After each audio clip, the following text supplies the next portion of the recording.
এই মেয়ে একটি পাইপের ভিতরে ছিল। এই পানির মধ্যে তার দম বন্ধ হয়ে আসছিল, তবুও সে উপরে ওঠার সাহস করে না, কারণ বাইরে একটি বিশাল কুমির ঘুরে বেড়াচ্ছিল।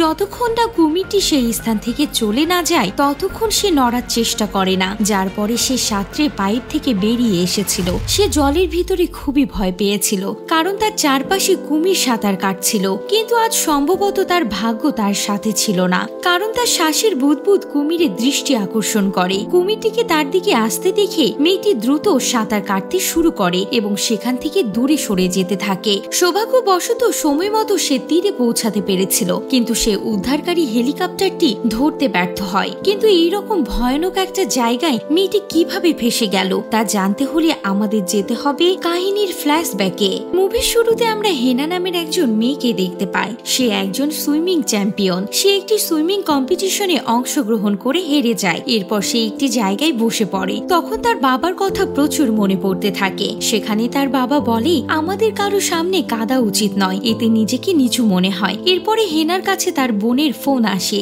শহরে একটি ঘূর্ণিঝড় আসতে চলেছে, তাই সকলকে সেখান থেকে সরিয়ে নেওয়া হচ্ছে। সেই শহরে তার বাবাও থাকে, কিন্তু তার বাবা তার ফোন ধরছিল না। এরপর হেনা তার বাবার কাছে যাওয়ার জন্য গাড়ি নিয়ে বেরিয়ে পড়ে। সেই রাস্তায় যেতে যেতে তার বাবাকে ফোন করে, কিন্তু তার বাবা ফোন ধরছিল না। অন্যদিকে ঘূর্ণিঝড় খুব ভয়ানক আকার ধরছিল, তাই পুলিশ সবাইকে প্রোটেক্ট করছিল। এরপর পুলিশ হেনাকে সামনে যেতে না করে, আর সেই পুলিশটি ছিল হেনার বোনের এক বয়ফ্রেন্ড, যার নাম বেন। হেনা বেনকে বলে তার বাবা ওই শহরে আটকে আছে আর সে ফোনও ধরছে না, যার কারণে বেন তার পুলিশ ফোর্সকে তাকে উদ্ধার করার জন্য পাঠিয়ে দেয়। কিন্তু হেনা এতে রাজি না। সে নিজে সেখানে চলে যায় তার বাবাকে উদ্ধার করতে, কিন্তু এটাই ছিল তার জীবনের মস্ত বড় ভুল। সে জঙ্গলের রাস্তা ধরে সেখানে পৌঁছে যায়। যাওয়ার সময় সে রেডিওতে একটি সিগন্যাল পায়। সেখানে বলা হচ্ছিল সমুদ্রের পাড়ে ঘূর্ণিঝড় খুব ভয়ানক হতে চলেছে, যার কারণে পুলিশও কাউকে সাহায্য করতে পারবে না। এরপর হেনা তার বাড়িতে পৌঁছে যায়। সেখানে গিয়ে তাদের কুকুরকে একা দেখতে পায়। বাড়ির সমস্ত জিনিস ছড়িয়ে ছিটিয়ে ছিল।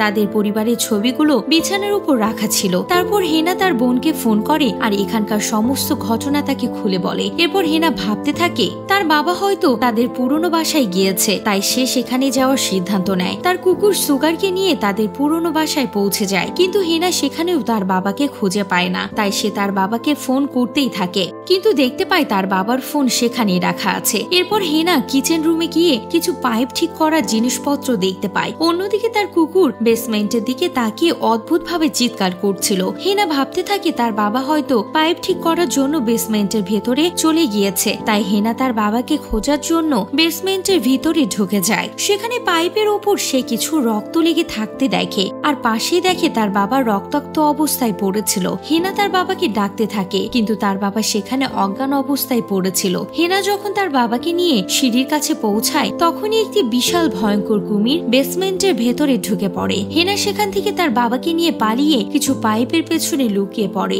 যার কারণে কুমিরটি সেখানে আসতে পারে না। হেনা তখন তার বাবাকে বৃষ্টির পানি খাইয়ে দেয়, যার কারণে তার বাবা জ্ঞান ফিরে পায়। তখন হেনা মনে করতে থাকে কুমিরের হাত থেকে পালাতে গিয়ে তার মোবাইল কোথাও পড়ে গিয়েছে, যার কারণে সে মোবাইল আনার জন্য সেখানে চলে যায়। কিন্তু তখনই দুটি ভয়ঙ্কর কুমির তার উপর হামলা করে দেয়। কুমিরের পায়ের নিচে চাপা পড়ে হেনার মোবাইলটি ভেঙে যায়। অন্যদিকে একটি কুমির হেনার পায়ে কামড়ে তাকে রক্তাক্ত করে দেয়। সে কোনো রকম কুমিরের হাত থেকে বেঁচে পাইপের পেছনে লুকিয়ে পড়ে, যার কারণে কুমিরগুলো তার কাছে আসতে পারে না। এরপর হেনা ও তার বাবা তাদের ক্ষত স্থান ঠিক করতে থাকে আর সেখান থেকে বের হওয়ার প্ল্যান করতে থাকে। অন্যদিকে ধীরে ধীরে পানির লেভেল বাড়তে থাকে। হেনা যখন জানালা দিয়ে উকি দেয়, তখন তিনজন লোককে সে বাহিরে দেখতে পায়, যারা দোকান থেকে খাবার চুরি করছিল আর একটি এটিএম মেশিন তাদের নৌকায় করে নিয়ে পালাচ্ছিল। তখন হেনা তাদেরকে ডাকতে থাকে। তাদের তিনজনের মধ্যে একজন হেনা ডাক শুনতে পায়। তারা যখন তাকে সাহায্য করার জন্য এগিয়ে আসছিল,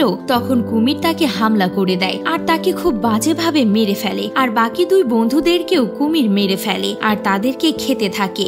হেনা নিজের চোখের সামনে তিনজন চোরের মৃত্যু দেখে খুব ভয় পেয়ে যায়। তারপর হেনার বাবা হেনাকে বাহিরে যাওয়ার জন্য একটি রাস্তার কথা বলে দেয়। এটা শুনে হেনা সেখানে যায়, কিন্তু কোনো লাভ হয় না, কারণ সেই দরজাটি লক করা ছিল। হেনা অনেক চেষ্টা করতে থাকে সেই দরজাটি খোলার জন্য, কিন্তু খুলতে পারে না। এরপর তাদের কাছে লাস্ট অপশন থাকে রেড পাইপ দিয়ে বাইরে যাওয়া। হেনা সেদিকে যেতে থাকে, কিন্তু হেনার বাবা তাকে বলে কুমিরগুলো সেই পাইপ ধরে এখানে এসেছে, তাই সেখানে যাওয়া মানে মৃত্যুর দরজায় পা দেয়া। অন্যদিকে বেন তার একজন সাথীকে নিয়ে হেনাকে খুঁজতে থাকে। হেনা আর তার বাবা তাদেরকে সেখান থেকে চলে যেতে বলে, কারণ সেখানে অনেক কুমির রয়েছে। কিন্তু বেন ওপর থেকে কিছুই শুনতে পায় না। যখন বেন বেসমেন্টে যাচ্ছিল তখন একটি কুমির তার উপর হামলা করে আর তাকে খুব বাজেভাবে মারতে থাকে। হেনা এটা দেখে তাকে বাঁচানোর জন্য আসে, কিন্তু ততক্ষণে কুমির তাকে মেরে খেয়ে ফেলেছিল। বেনের সাথে তখন সেখান থেকে বোট নিয়ে পালিয়ে যেতে চাইছিল, কিন্তু অনেকগুলো কুমির সেখানে চলে আসে এবং তাদেরকেও খেয়ে ফেলে।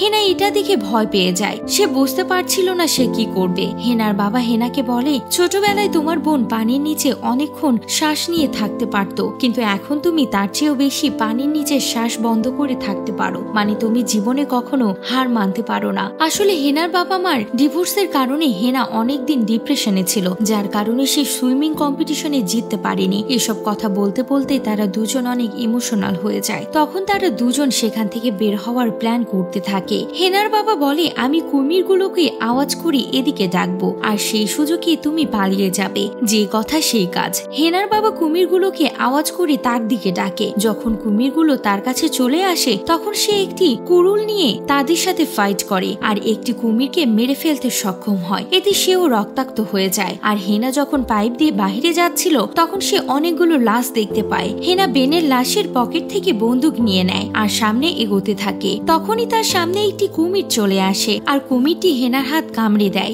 হেনা বন্দুক দিয়ে গুলি করে কোনো রকম তার হাতটি ছাড়িয়ে নেয়, কিন্তু তার হাত থেকে প্রচুর রক্তক্ষরণ হতে থাকে। এরপর সে পাইপ দিয়ে তার বাসায় চলে আসে আর বেসমেন্টের কাঠ ভাঙতে থাকে যাতে সে তার বাবাকে বের করে নিয়ে আসতে পারে। কিন্তু পানির লেভেল বেড়ে যাওয়ার কারণে হেনার বাবা সেখানে ডুবতে থাকে, কিন্তু হেনা তাকে টেনে কোনো রকমে ওপরে তুলে ফেলে। হেনার বাবা অজ্ঞান ছিল, তাই হেনা তাকে অক্সিজেন দিয়ে কোনো রকম জ্ঞান ফিরিয়ে আনে। এরপর হেনা এবং হেনার বাবা সামনে বোট দেখতে পায় আর সেই বোটের দিকে যাওয়ার চেষ্টা করে, কিন্তু সেখানে অনেকগুলো কুমির চলে আসে। এরপর হেনার বাবা সেখানে এসে তাকে মোটিভেট করে, বলে তুমি সাঁতার কেটে কুমিরের চেয়েও আগে যেতে পারো। এরপর হেনা দ্রুত সাঁতার কেটে সেই বোটের কাছে চলে যায়, কিন্তু তার পেছনে অনেকগুলো কুমির ধাওয়া করে। এরপর হেনা বোটে উঠে বোট নিয়ে তার বাবার কাছে চলে আসে। তখনই একটি বড় ঢেউ এসে তাদের বোটটা আছড়ে পড়ে এবং তারা বাড়ির ভেতরে ঢুকে যায়। এরপর হেনা এবং তার বাবা আলাদা হয়ে যায়। তখন হেনার বাবা সেখানে অনেকগুলো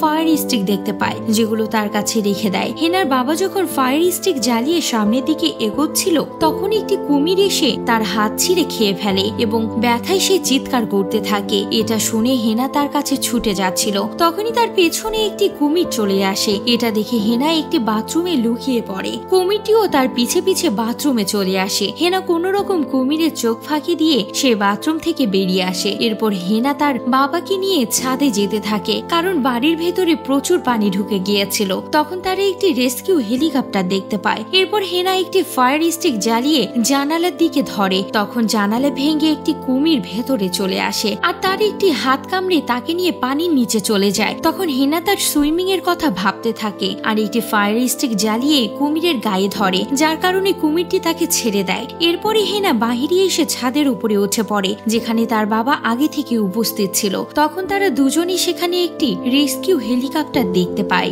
হেনা তখন একটি ফায়ার স্টিক জ্বালিয়ে সেই হেলিকপ্টারকে সংকেত দেয় আর সৌভাগ্যবশত হেলিকপ্টারটি তাদের কাছে এসে একটি সিঁড়ি নামিয়ে দেয় আর মুভিটি এখানেই শেষ হয়ে যায়।